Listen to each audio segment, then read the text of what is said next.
David était l'homme le plus aisé de sa ville. Sa richesse était si grande qu'il ne pouvait sortir de chez lui sans être accosté par les habitants. Voitures de luxe, montres précieuses et vêtements raffinés faisaient partie intégrante de son quotidien. Pourtant, David faisait face à un problème majeur. Toutes les personnes qui l'entouraient n'étaient intéressées que par ce qu'il possédait. Il avait eu de nombreuses relations amoureuses, mais aucune femme ne l'aimait pour ce qu'il était vraiment. Elles étaient toutes attirées par son argent, et non par sa véritable personnalité. David, fatigué d'être aimé uniquement pour sa richesse, rêvait de rencontrer quelqu'un qui l'apprécierait pour sa véritable personnalité. Un matin, il prit une décision radicale. Changer d'identité, aller dans un village lointain et se faire passer pour un mendiant handicapé. Il croyait que si quelqu'un l'aimait dans cet état de vulnérabilité, ce serait pour de bonnes raisons. Ses parents, inquiets, tentèrent de l'en dissuader. Son père, politicien influent, l'avertit des dangers, mais David était résolu par rapport à son idée. Il quitta sa vie luxueuse pour le village, s'habilla de haillons et s'installa dans un coin de rue, mendiant discrètement. Les jours passèrent et la plupart des passants l'ignoraient, le rendant plus invisible que jamais. Il restait là, dans son fauteuil roulant, portant des vêtements usés. Un beau jour, Sarah, une jeune fille au cœur généreux, le remarqua. Elle vivait simplement, sa famille luttant pour survivre, mais cela ne l'empêchait pas de sourire face à la vie. En passant près de David assis tranquillement dans son fauteuil roulant, Sarah remarqua son air épuisé et affamé. Elle s'arrêta, touchée par sa situation. « Ça va ?» demanda-t-elle doucement. David, surpris qu'une personne l'ait finalement abordé après plusieurs jours, répondit en essayant d'avoir l'air faible. « Je fais de mon mieux. » Sarah fouilla immédiatement dans son sac et lui tendit quelques pièces d'argent, bien qu'elle n'avait presque rien. « C'est tout ce que j'ai, » disa-t-elle. Sa générosité bouleversa David, plus que n'importe quelle somme d'argent. « Merci, » murmura-t-il. Lorsque Sarah lui demanda s'il avait un endroit où dormir, David mentit et disa non. Hésitante, elle ajouta « Je vis avec mon père, mais je ne sais pas s'il accepterait de t'apporter son aide. » De retour chez elle, Sarah raconta l'histoire à son père Obi. « Papa, j'ai rencontré un mendiant aujourd'hui, il avait l'air si mal. » Obi, bienveillant, l'écouta attentivement. « Et qu'as-tu fait, ma fille ?» demanda-t-il. « Je lui ai donné ce que je pouvais, mais il n'a nulle part où aller, » répondit-elle. Sarah hésita un instant avant de dire « J'ai fait ce que je pouvais, mais aurais-je dû en faire plus ?» Obi, après un moment de réflexion, répondit « On ne peut pas le laisser dehors. Ramène-le ici. Nous trouverons bien un endroit pour lui. » Rassurée, Sarah se précipita pour aller chercher David. David était toujours là, perdu dans ses pensées. « Mon père dit que tu ne peux pas rester dehors cette nuit. Viens chez nous, » lui proposa Sarah avec un sourire léger aux lèvres.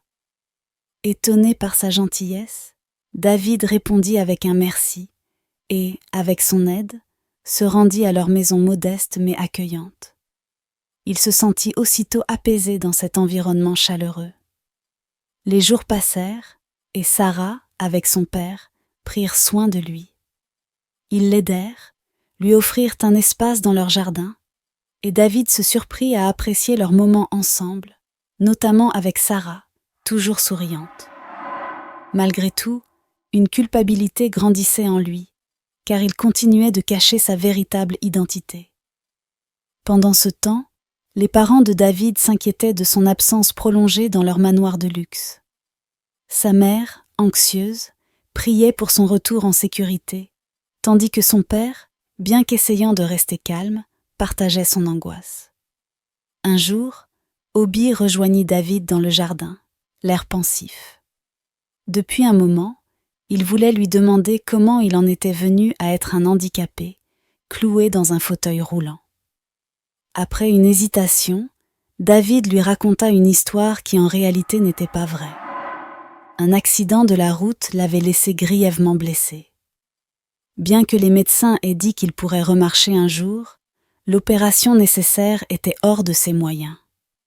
Obi, touché par le récit de David, décida qu'il ne pouvait pas le laisser dans cette situation.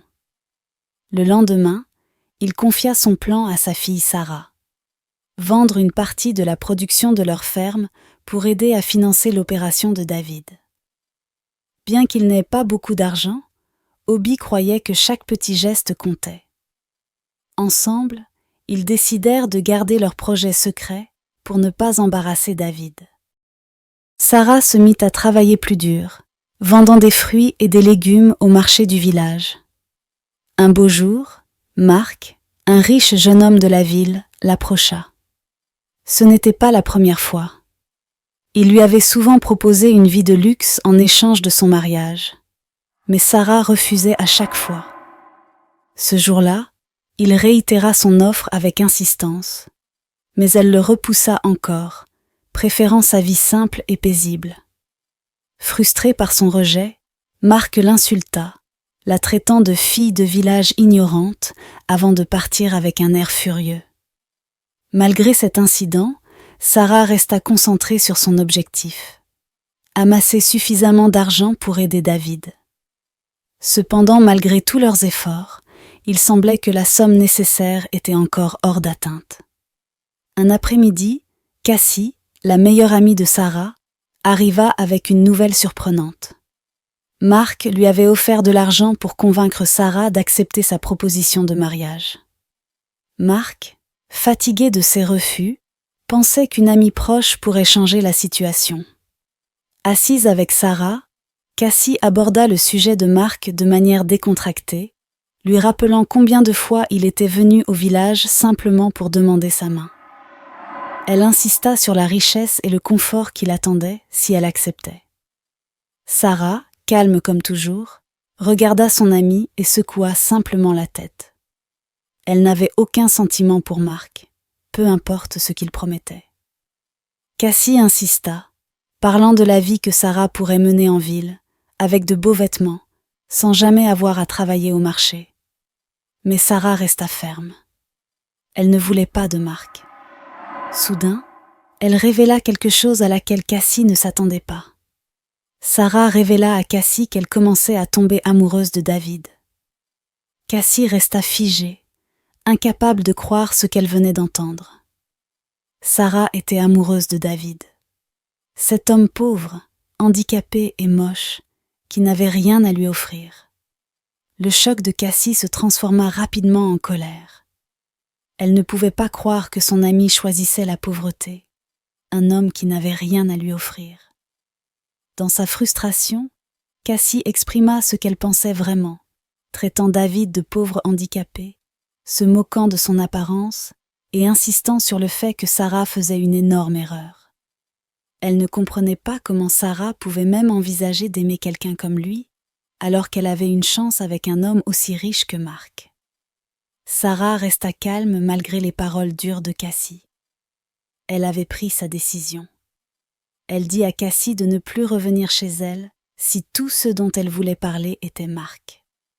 Leur amitié comptait beaucoup pour elle, mais si Cassie continuait à la pousser vers Marc, Sarah était prête à y mettre fin. Cassie, remplie de colère et d'incrédulité, sortit furieuse de la maison. Cassie alla directement chez Marc et lui raconta tout. Elle lui rapporta les paroles de Sarah, son refus de considérer sa proposition, et surtout la révélation choquante selon laquelle elle commençait à tomber amoureuse de David. Marc était furieux. Comment pouvait-elle tomber amoureuse d'un homme comme David qui était un mendiant et un handicapé, alors que lui, Marc, était prêt à tout pour elle? Sa colère bouillonnait en lui, et l'idée que Sarah choisisse David plutôt que lui était insupportable. Mais alors que Marc fulminait, les émotions de Cassie changèrent. Elle aussi était en colère, mais cette fois contre Marc. Elle avait toujours été à ses côtés, l'avait toujours aidé, et pourtant, il ne l'avait jamais regardée. Pourquoi était-il si obsédé par Sarah? Cassie avait tout ce que Marc pouvait vouloir. Elle était belle, sa famille était aisée, et elle avait de la classe et du style. Que pouvait demander de plus un homme? Cassie, frustrée et le cœur brisé, le confronta sur le champ. Elle lui demanda pourquoi il perdait son temps à courir après Sarah alors qu'elle se trouvait juste devant lui. Elle lui rappela sa beauté, son aisance et son statut social. Elle s'offrit à lui comme la femme qui pouvait lui donner tout ce qu'il désirait, mais Marc ne broncha même pas. Son cœur était fixé sur Sarah. Pour lui, Sarah était tout ce que Cassie n'était pas. Humble, simple, bien élevée et soumise. Marc valorisait la simplicité et la force tranquille que Sarah portait en elle, des qualités que Cassie n'avait pas. En entendant Marc faire l'éloge de Sarah, la jalousie de Cassie se transforma en haine. Elle détestait la façon dont les hommes, et surtout Marc, étaient toujours attirés par Sarah. Peu importe les efforts qu'elle déployait, elle n'arrivait jamais à attirer la même attention. Et maintenant, avec Marc la rejetant pour une fille pauvre comme Sarah, son envie se transforma en quelque chose de plus sombre.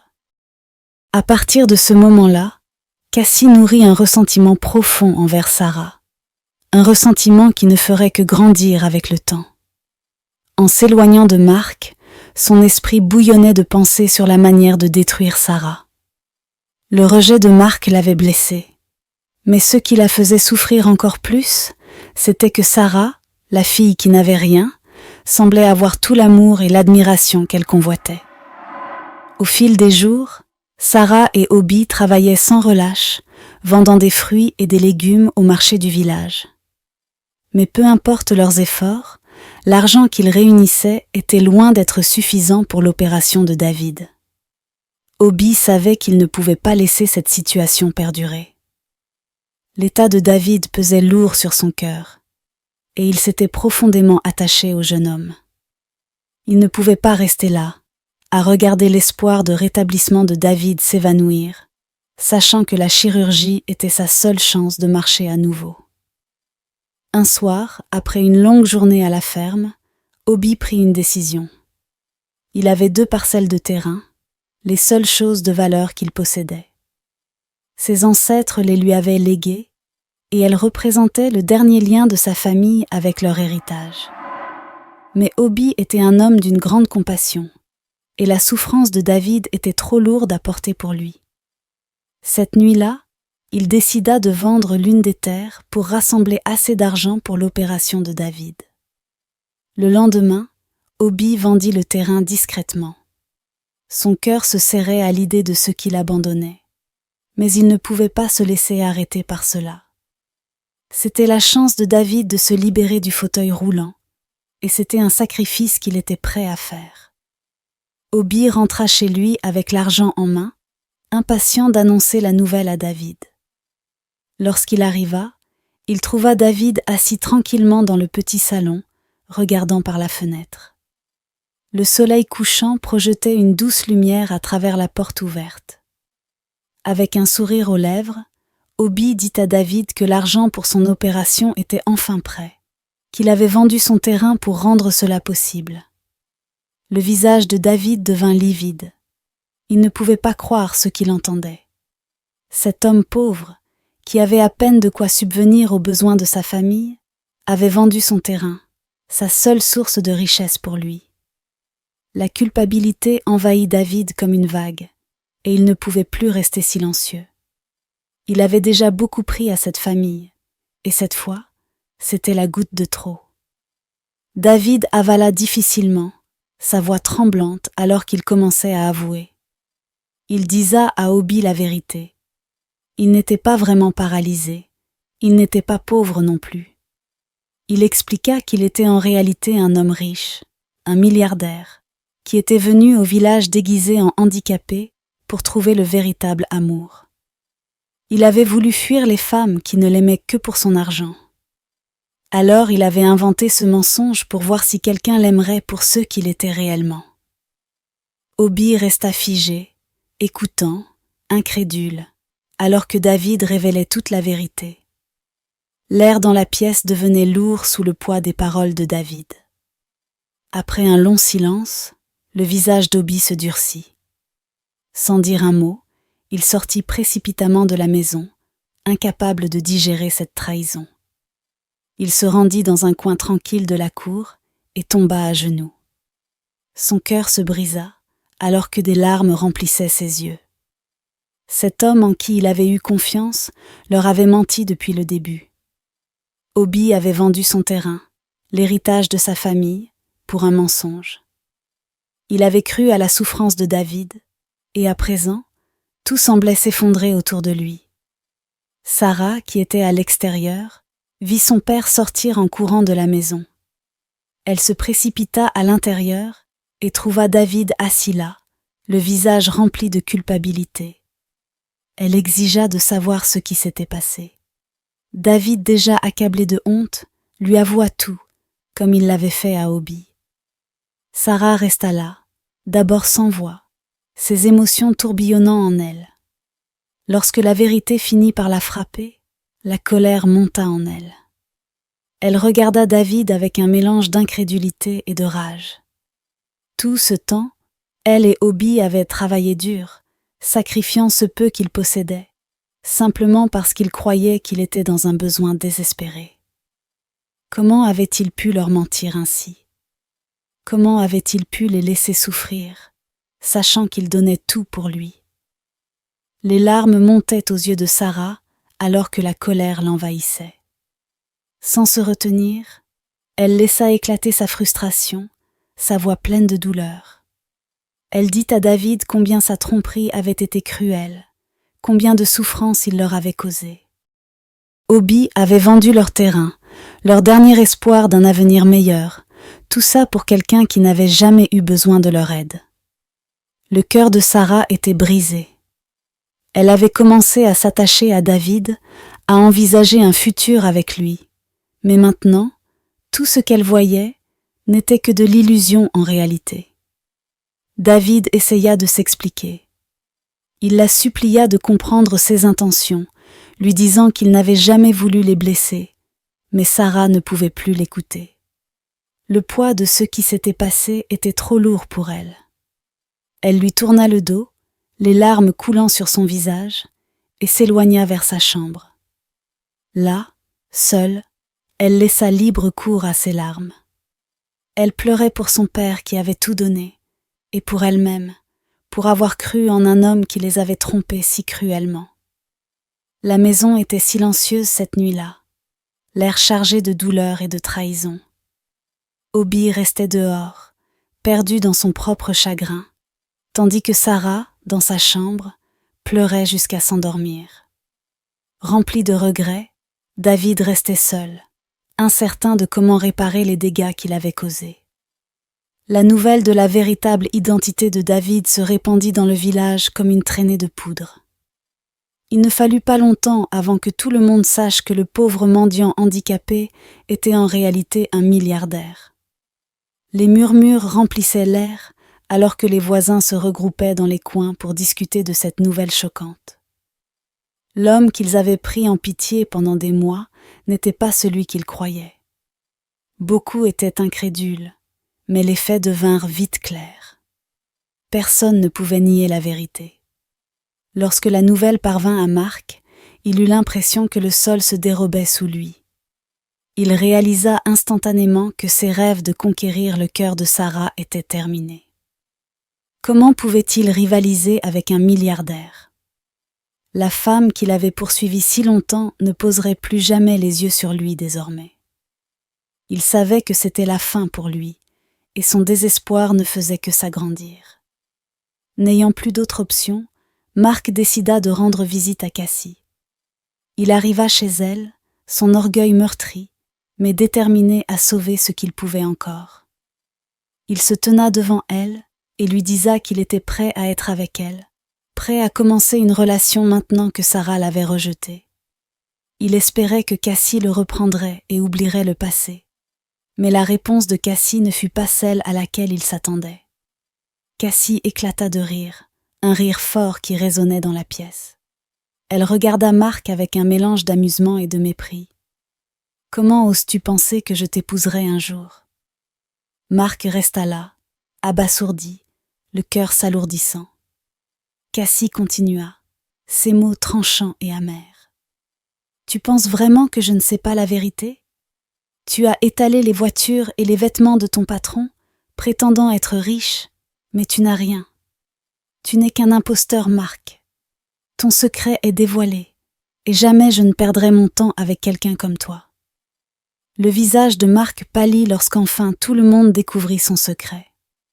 Cassie avait appris que les voitures et vêtements luxueux qu'il exhibait ne lui appartenaient pas. Il avait menti pour impressionner Sarah, mais finalement tout s'effondra. Humilié, Marc partit, la tête basse, ayant tout perdu. Sarah, sa dignité, et même le respect de Cassie. Le lendemain, David trouva le courage de parler à Sarah. Il regrettait ses mensonges et la douleur qu'il avait causée à elle et à Obi. Il lui proposa de retourner en ville avec lui, promettant de prendre soin d'elle et de son père. Mais Sarah, le visage triste, refusa. Les blessures étaient encore trop vives. Elle lui tourna le dos et partit avec Obi à la ferme, laissant David seul avec ses regrets. À la ferme, Sarah, bien qu'attachée à David, souffrait de sa trahison. Obi, silencieux, partageait également les mêmes douleurs. Il avait vendu son terrain pour quelqu'un qui l'avait trompé. Pendant ce temps, Cassie, de son côté, s'approcha de David, prétendant s'inquiéter pour lui, alors que son véritable but était de semer le doute et de se rapprocher de lui, maintenant qu'il y a un différend entre lui et Sarah. Cassie commença par parler à David en lui disant que Sarah n'était pas honnête et qu'elle était en train de jouer avec lui. Elle prétendait également que Sarah flirtait avec d'autres hommes dans le village. Ces accusations troublèrent David.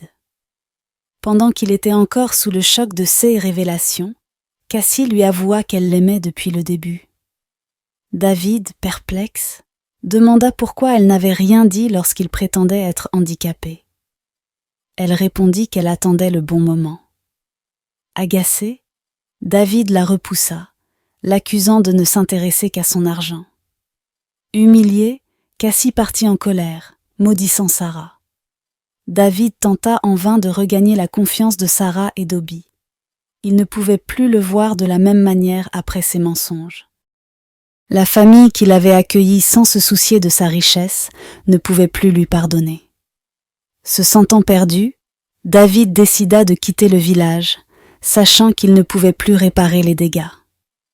En marchant loin de la maison qui avait été son refuge, il se retourna une dernière fois, son cœur lourd de regrets.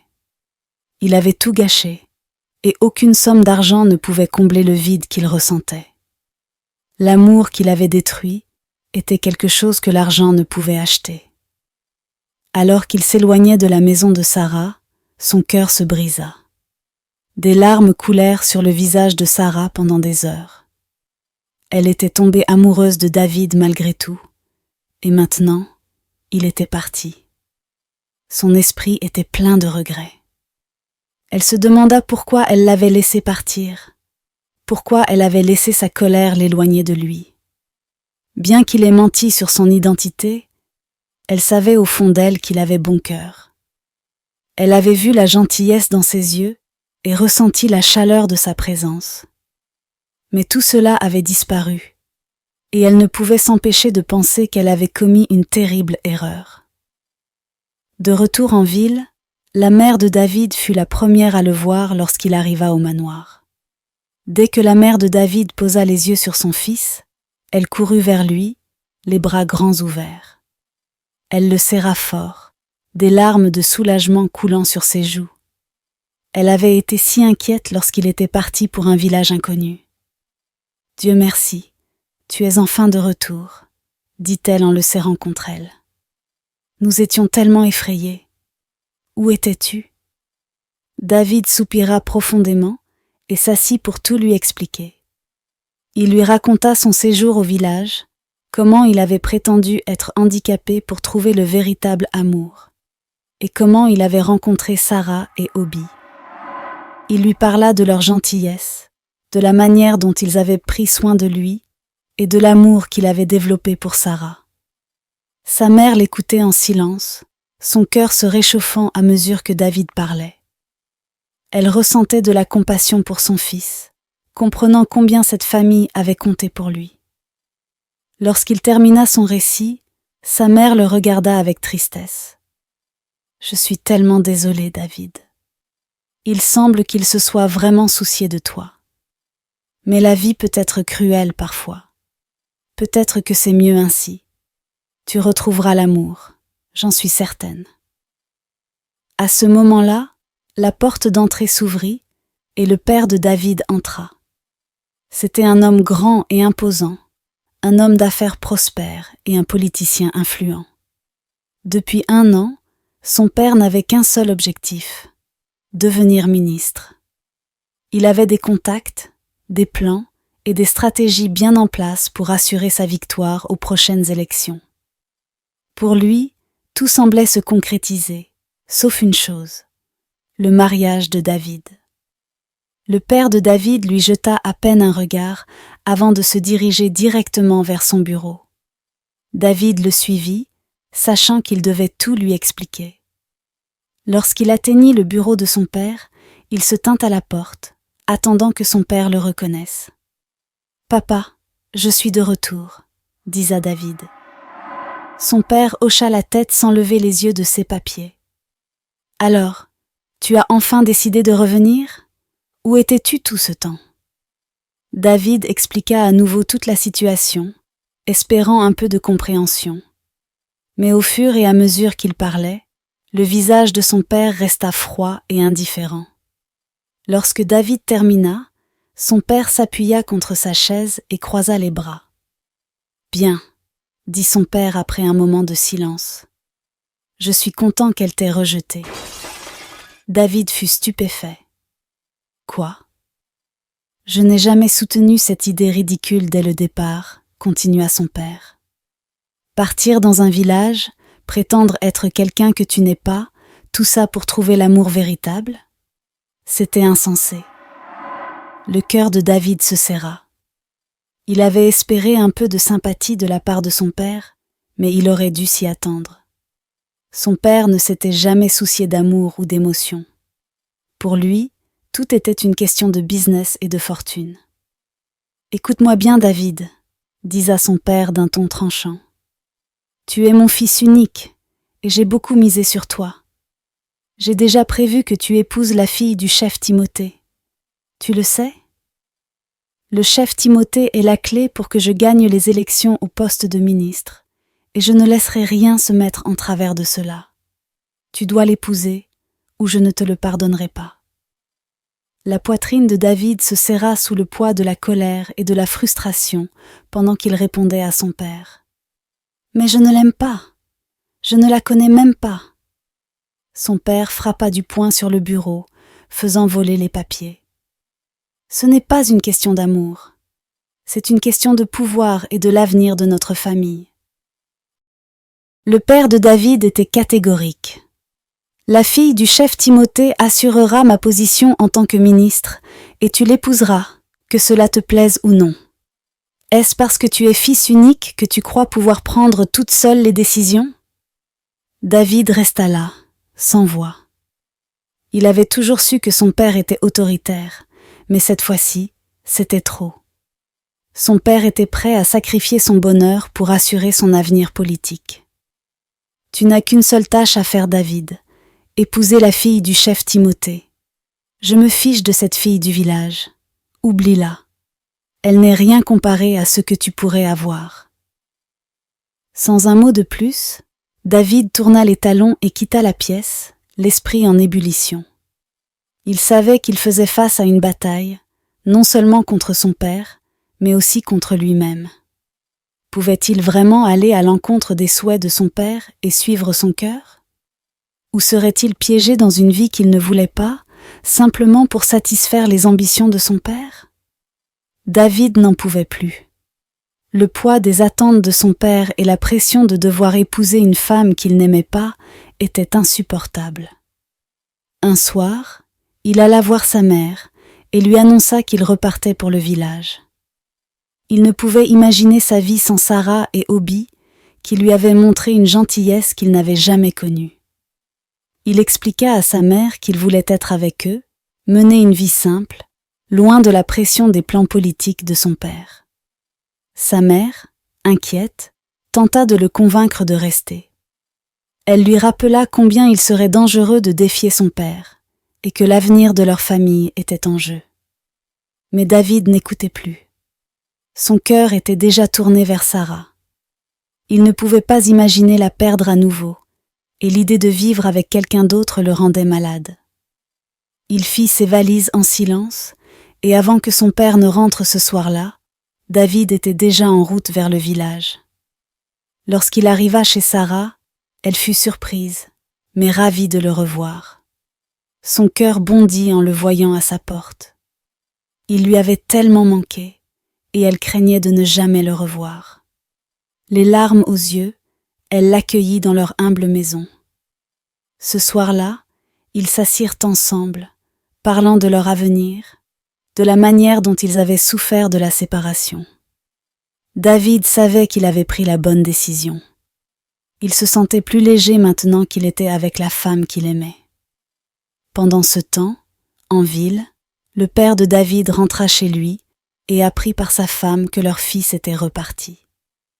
Il entra dans une fureur noire. Il fit les 100 pas, criant qu'il enverrait ses hommes au village dès le lendemain pour ramener David, qu'il le veuille ou non. Sa femme, voyant sa colère, essaya de le calmer. Elle savait combien David comptait pour eux, mais aussi combien son mari pouvait être têtu. Ce soir-là, elle s'assit avec lui et lui suggéra une approche différente. Elle proposa à son mari de laisser David ramener Sarah et Obi en ville. Une fois ici, il leur offrirait une somme d'argent importante pour qu'ils laissent leur fils tranquille. Le père de David, bien que toujours furieux, s'arrêta pour réfléchir. Le plan de sa femme semblait logique à ses yeux. Après tout le monde avait un prix. Il pensait qu'une fois que Sarah et Obi verraient l'argent, ils accepteraient de s'éloigner, permettant ainsi à David de revenir à la vie qu'ils avaient planifiée pour lui. À contre-cœur, il accepta de laisser sa femme gérer la situation.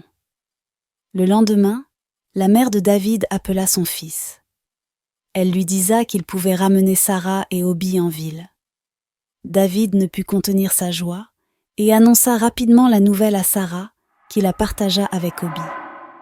Ce dernier, qui n'avait jamais mis les pieds en ville de toute sa vie, accepta avec enthousiasme. Il était impatient de découvrir ce nouveau monde et reconnaissant de toute l'aide que la famille de David leur offrait. Lorsqu'ils arrivèrent en ville, le père de David fit asseoir Obi. D'une voix calme, il lui expliqua qu'il leur avait acheté une maison et organisé une entreprise pour lui, afin qu'il n'ait plus à travailler à la ferme. Obi, submergé de bonheur, remercia le père de David avec une profonde gratitude. Il n'aurait jamais imaginé recevoir une telle générosité. Rempli d'espoir, lui et Sarah s'installèrent dans leur nouvelle maison. Cependant, un après-midi, tout bascula. Le père de David rendit visite à Sarah seule. Avec une expression froide, il lui annonça que maintenant qu'il leur avait offert une maison et une entreprise, il devait se tenir à l'écart de son fils. Il la menaça en disant que si elle ou son père ne respectaient pas son ordre, il disparaîtrait, et personne ne poserait de questions sur ceux qui leur seraient arrivés. La peur envahit Sarah en entendant ces paroles glaçantes. Tremblante, elle appela immédiatement David et lui raconta tout. Furieux, David se précipita pour confronter son père. Il ne pouvait pas croire qu'après toutes les promesses, son père ait pu manigancer de telles choses dans son dos. David le regarda droit dans les yeux et déclara qu'il n'épouserait jamais la fille du chef Timothée, quoi qu'il arrive. Pour renforcer sa position, il alla même jusqu'à raconter un mensonge à son père, affirmant que Sarah était déjà enceinte de lui. Cette révélation frappa le chef Timothée comme un coup de marteau. Rouge de colère, il ne pouvait accepter qu'on ait ainsi rejeté sa fille. Il se rendit rapidement chez le père de David. Enragé, il lui annonça qu'il ne le soutiendrait plus dans sa campagne pour devenir ministre. Sans son soutien, les rêves politiques du père de David s'effondreraient à coup sûr. Le chef Timothée lui fit bien comprendre que leur alliance était désormais terminée. Dévasté par la perte de ce soutien crucial, le père de David tenta à plusieurs reprises de contacter le chef Timothée, mais ce dernier refusa systématiquement de répondre à ses appels.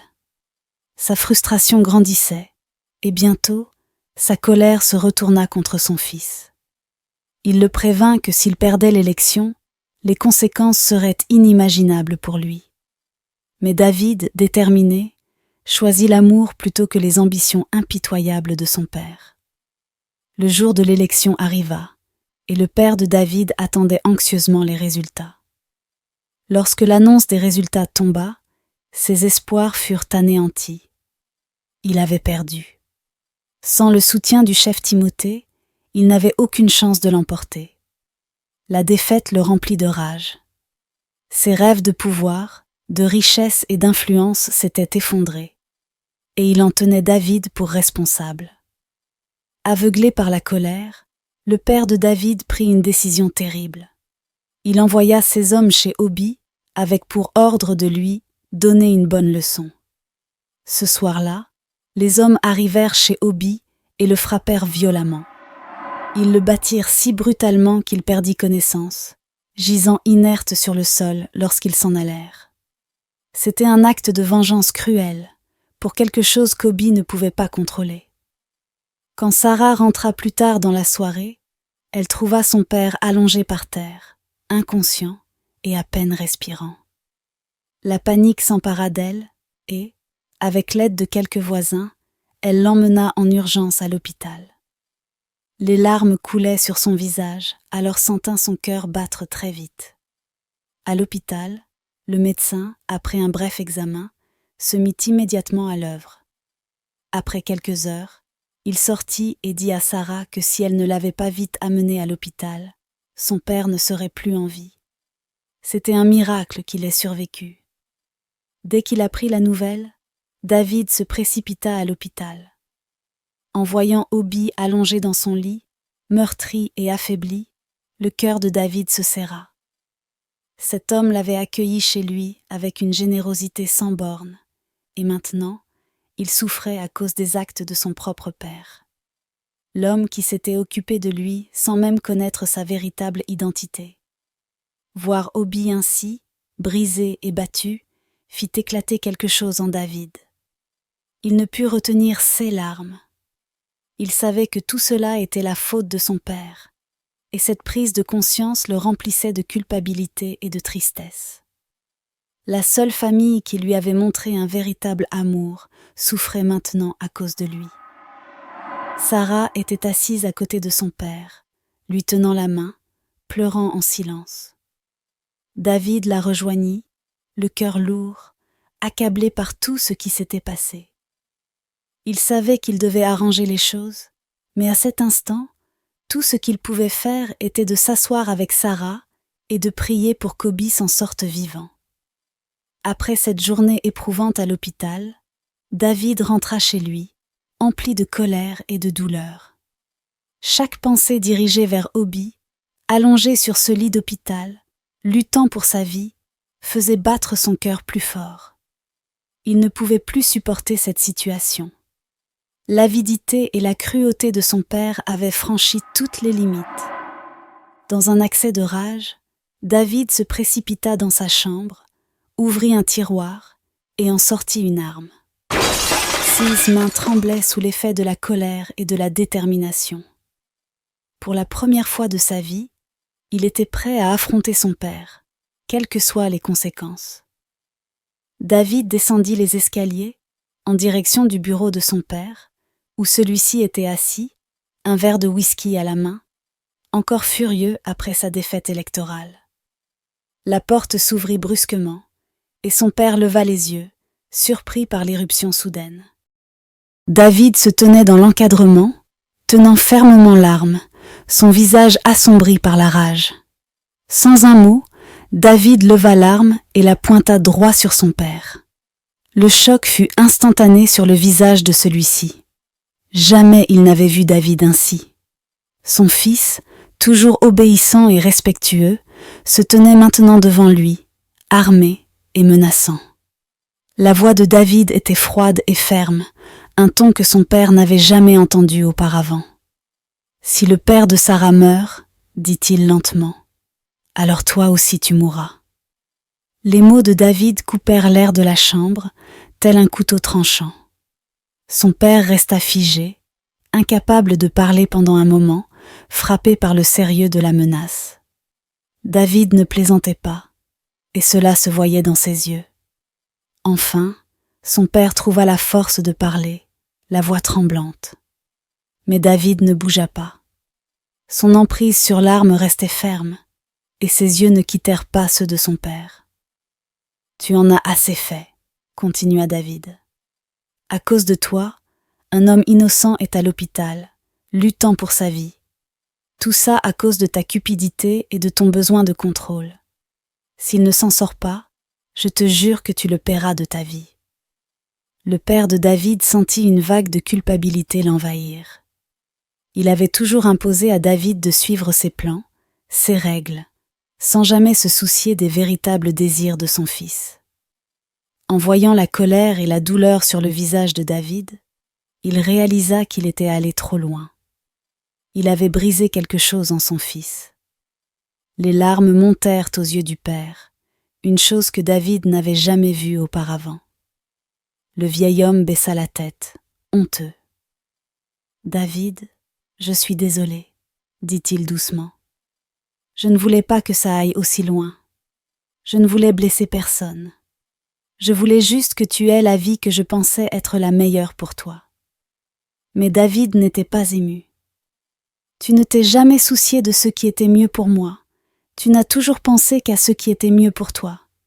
Eh bien, c'est fini. Si Obi meurt, tu verras jusqu'où je suis prêt à aller. » Le père de David hocha lentement la tête, réalisant la profondeur de la douleur de son fils et la gravité de la situation. Il ne pouvait pas se permettre de perdre son fils unique, pas ainsi. Pour la première fois, il ressentit une véritable peur. Pas seulement à cause de l'arme, mais à cause de la perspective de perdre David pour de bon. Montrant qu'il ne voulait pas que les choses dégénèrent, il dit d'une voix douce : « David, pose l'arme. Je vais arranger tout ça, je te le promets. Je ne laisserai rien arriver à Obi. » Le visage de David resta dur, mais il put percevoir un changement dans l'attitude de son père. La culpabilité était palpable, mais le mal était déjà fait. David baissa légèrement l'arme, mais sa voix resta froide. « Réparer ça ne ramènera pas la confiance que tu as brisée, » dit-il. « Tu ne peux pas annuler ce que tu as fait. » Son père hocha la tête, conscient que des paroles ne suffiraient pas à réparer les choses. « Je sais, » murmura-t-il, « mais je vais essayer. Je rappellerai mes hommes et je m'assurerai qu'Obi reçoive les meilleurs soins. Je vais arranger les choses. » David resta immobile, encore rempli de colère. L'arme, désormais complètement baissée, restait entre ses mains. Il ne savait pas s'il pouvait croire aux promesses de son père, mais il ne voulait plus de violence. Lentement, il déposa l'arme sur la table entre eux. Son père poussa un soupir de soulagement, mais n'osa pas bouger. « Je te tiendrai à ta parole, » déclara fermement David. « Si quelque chose arrive à Sarah ou à son père, je ne te le pardonnerai jamais, et je ne reviendrai plus jamais. » Le père de David hocha de nouveau la tête, les larmes aux yeux. « Je comprends, mon fils. Je ne te laisserai pas tomber cette fois. Je te le promets. » David se tourna et quitta la pièce, laissant son père seul, submergé par sa culpabilité et ses regrets. Pour la première fois, le poids de ses actions frappa vraiment le père de David. Il avait failli perdre son fils unique et, pire encore, Il avait causé du tort à une famille qui n'avait fait que montrer de la bonté envers David. Tandis que David quittait la maison, plongé dans la nuit, il ressentait une tempête d'émotions. Il voulait croire en la sincérité de son père, mais les années de déception rendaient cela difficile. La seule chose dont il était sûr, c'était qu'il devait protéger Sarah et Obi. Ils étaient les seuls à l'avoir traité avec humanité, pas comme un simple trophée ou un symbole de richesse. David se dirigea directement vers l'hôpital pour voir Obi. Lorsqu'il arriva, il trouva Sarah toujours au chevet de son père, lui tenant la main, des larmes coulant doucement. Elle leva les yeux en voyant David et lui offrit un sourire triste. « Est-ce que tout va bien ?» demanda-t-elle d'une voix douce et fatiguée. David hocha la tête, bien que son cœur fût encore lourd.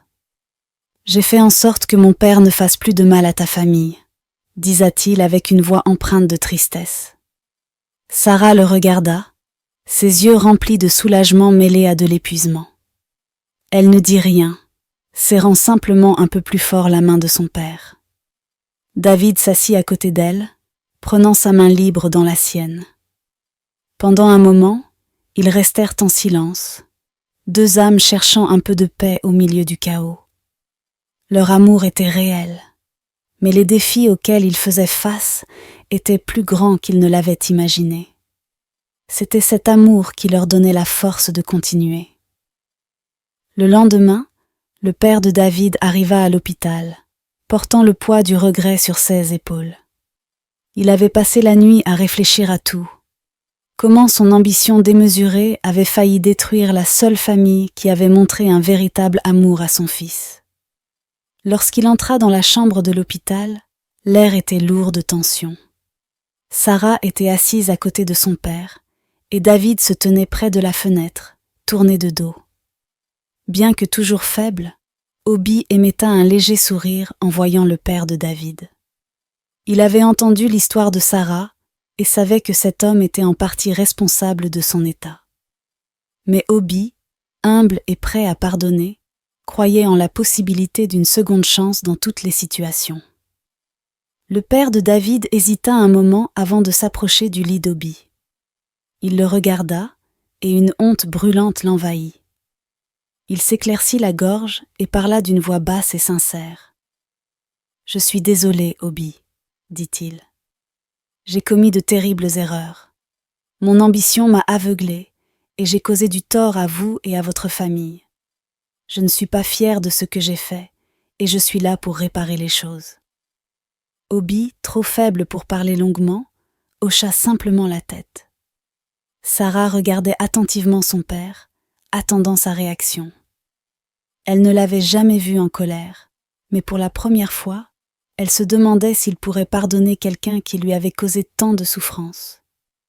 Après une longue pause, Obi parla enfin. « La vie est courte, » dit-il d'une voix rauque mais ferme. « Il ne devrait pas y avoir de place pour la rancune.